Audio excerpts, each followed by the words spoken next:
ஆரோக்கியம் தரும் உணவு நலம் சேனலுக்கு உங்களை வரவேற்கிறோம். இப்போது உங்கள் எடை உங்கள் வாயில் என்பதை பற்றி பார்ப்போம். அதிகமான எடை இருந்தா அதை எப்படி குறைக்கிறதுன்னு யோசிக்கிறீங்களா? உங்க வாழ்க்கை உங்க கையில அப்படிங்கிற மாதிரி உங்க எடை உங்க வாயில தாங்க இருக்கு. ஆமா, வாயை கட்டுனா வயித்தை கட்டலாம், வயித்தை கட்டுனா எடையை குறைக்கலாம். புரியலையா? உணவு பழக்கத்தை தாங்க சொல்றோம். நம்ம உடல் சீராக இயங்கவும் நாம செயல்படவும் நம்ம வேலைகளை செய்யவும் நமக்கு சக்தி வேணும். இந்த சக்தியை நமக்கு தர்றது உணவு தாங்க. நாம சாப்பிடுற உணவு உடம்புக்குள்ள போய் சக்தியா மாறுது. நம்ம உடல் உறுப்புகள் எல்லாம் நல்லா இயங்குறதுக்கு இது உதவுது. நாம் உயிர் வாழ்றதுக்கே உணவுதான் காரணம். இது எல்லோருக்கும் தெரிஞ்ச விஷயம்தான் இல்லையா? பாலைவனத்துல வாழ்ற ஒட்டகம் நீரை பெருமளவு சேமிச்சு வச்சுக்க முடியற மாதிரி நம்மால ஒரு நாள் மட்டும் உணவு சாப்பிட்டு அதனால் கிடைக்கிற சக்தியை ஒரு வாரத்துக்கு சேமிச்சு வச்சுக்க முடியாது. ஏன் 2 நாள் கூட முடியாது. அதனால்தான் நமக்கு தேவையான சக்தியை பெறுவதற்கு தினமும் சாப்பிட வேண்டிய கட்டாயம் இருக்கு. இது காலத்தின் கட்டாயம்ங்க. நம்மால மாத்த முடியாது. நமக்கு எவ்வளவு சக்தி தேவையோ அந்த அளவுக்கு மட்டும் சாப்பிட்டால் உடல் எடை கூடாதுங்க. அதை விட்டுட்டு கிடைக்கிறதையெல்லாம் ஃபுல் கட்டுனா கஷ்டம்தாங்க. உடல் எடையும் கூடும், ஆரோக்கியமும் கெடும். அதனா எடையை குறைக்கணும்னு ஆசைப்பட்டீங்கன்னா முதல்ல தினமும் நமக்கு எவ்வளவு கலோரி தேவையோ அந்த அளவுக்கு மட்டும் உணவை எடுத்துக்கிட்டோம்னா உடல் எடை கூடவே கூடாதுங்க. அப்புறம் அந்த அளவையும் குறைச்சுக்கிட்டோம்னா உடல் எடை குறையுமுங்க. சரி, உங்களுக்கு தினசரி எவ்வளவு கலோரி தேவைன்னு தெரிஞ்சுக்கணும் இல்லையா?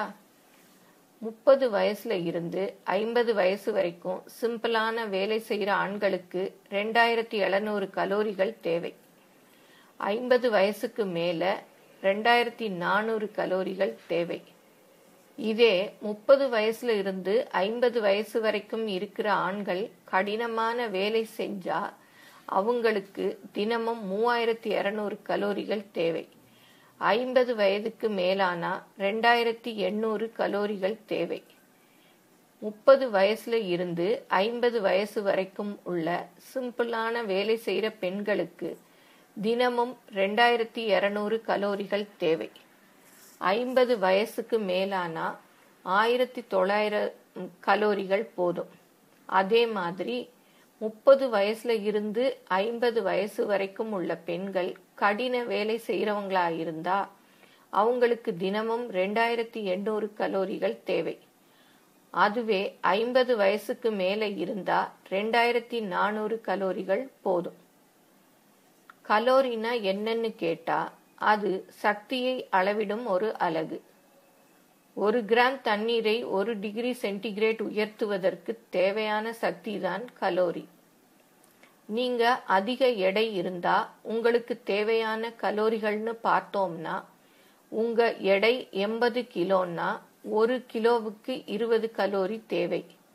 அப்படின்னா 80 × 20 1600 கலோரி தேவை. நார்மல் வெயிட் உள்ளவங்க அவங்க எடையில கிலோவுக்கு 30 கலோரி தேவை. குறைவான எடை இருந்தா அவங்களுக்கு அதிக கலோரிகள் தேவை. அதாவது அவர்களின் எடையில் 1 கிலோவுக்கு 40 கலோரிகள் தேவைப்படும். இந்த அளவு ஒவ்வொருத்தர் வயசுக்கும் ஏத்த மாதிரி மாறுபடும். நாம டெய்லி சாப்பிடுற உணவுல இருந்துதான் நமக்கு கலோரிகள் கிடைக்குது. இதுல 50% கார்போஹைட்ரேட் உணவுல இருந்து கிடைக்குது. மீதி 50% கலோரி புரதம் மற்றும் கொழுப்பு சத்துள்ள உணவுகள்லேருந்து கிடைக்குது. உடல் எடையை குறைக்கணும்னா கலோரி சக்தி அதிகமுள்ள கொழுப்பு, புரதம், சர்க்கரை போன்றவைகளுக்கு நாம் டாடா பை பை சொல்ல வேண்டும். மட்டன், சிக்கன், முட்டை, மீனுன்னு ஒரு வெட்டினா போதாக்குறைக்கு இனிப்பை அதிகமா எடுத்துக்கிட்டா கலோரி சக்தியும் கூடும், உடல் எடையும் கூடும். அதனால வாயக்கட்டி வயித்தை கட்டினா உடல் எடையை கட்டுக்குள் வைக்கலாம். உடல் எடையை குறைக்க டிப்ஸ். வாக்கிங்கோ, ஜாகிங்கோ, சைக்கிளிங்கோ ஏதாவது ஒரு வகையான உடற்பயிற்சியை டெய்லி செஞ்சோம்னா ஆரோக்கியமாகவும் இருக்கும், உடல் எடையும் குறையும்.